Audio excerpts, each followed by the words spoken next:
Now it does.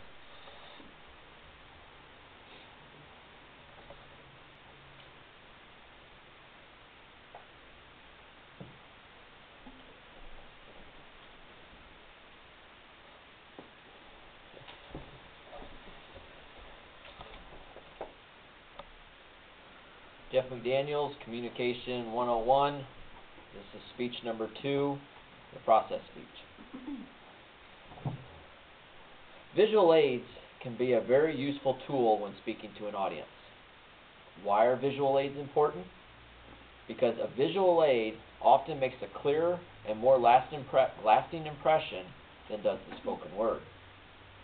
Visual aids can be anything from pictures to maps to charts to video clips, anything that could be useful in getting your point across, anything that you might choose.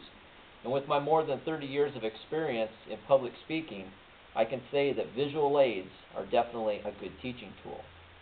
So how can we use them effectively? Well, we're going to take a look at a few examples on how this can be done. Now, knowing that you, as my audience, are Bible students, we can use a good example that Jesus set. At Matthew chapter 22 and verse 17, Jesus was asked a question. Now, here in my hand, I have a coin. Now, this coin may not mean much to you, but Jesus used it as an effective tool. The question that Jesus was asked was, is it lawful to pay the head tax? Well, what kind of response did Jesus have? Well, in Matthew chapter 22, verses 19 through 21, he asked them to bring him a coin. So they brought him a head tax coin, and they brought him a denarius. Now, this is not a denarius, but you want to believe it's a denarius. He asked them the question, he said, whose inscription is on this coin? And they said, well, Caesar's. So he simply said to them, then pay back Caesar's things to Caesar, but God's things to God. So it was a good visual aid that he used with this coin to teach them a lesson on what they needed to do, and it was given to us by a perfect example in Jesus Christ. But visual aids can also be used in a variety of other ways. For example, if you wanted to show someone how to get to a certain place, you could do one of two things. You could either tell them how to get there, or you could show them how to get there. Now, one example of this could be if you had a map. Now, since our instructor is from the South Bend campus, maybe we could take the atlas out and show them the northern section of Indiana. And since we're all from near Fort Wayne, we could tell them that they could go from State Route 30 over to 31 North and take that up to South Bend.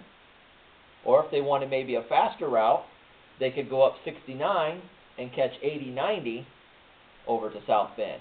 And then you could give them a more detailed map in South Bend on how to get to the campus. So using a map is another good visual aid. Let's say that you wanted to show the economic growth in a company. Well, then you could use a chart so that they could see the point there on how things were growing or declining within the company.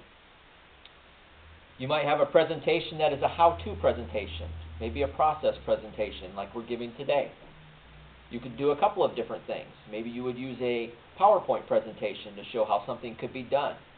Or you could use a video clip to show something done. A lot of instructors use DVDs in order to show how a process is done so that you can duplicate that. You might be a travel agent and you want your customer to see what a resort would look like. So a picture would be a good visual aid in order for them to see that.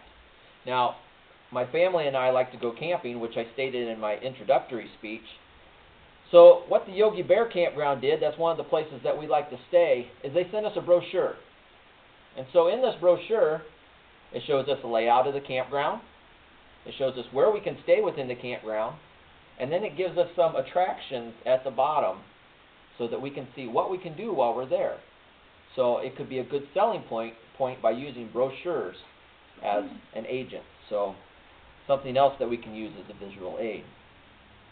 So there are many ways that visual aids can be presented. But to make any visual aid effective, it should have a purpose. It should clarify or make the point clear. And if you're using it in a presentation like I am today, then you should make sure that it can clearly be seen by all in the audience. You could even ask questions to make sure that the audience is getting the point, making sure that they're able to focus on the point that you're trying to achieve. So try not to use complicated visual aids. And so in review, visual aids can be a great teaching tool. Make sure that they're clear, understandable, and get to the point. They can be objects, pictures, maps, charts, PowerPoint presentations, video clips, whatever you choose to use, but be effective. And so also keep it simple so that the audience can focus on what you're trying to achieve, and make it clear so that it can be seen by all in the audience. So since visual aids are so important, let's take the time to make them effective ones.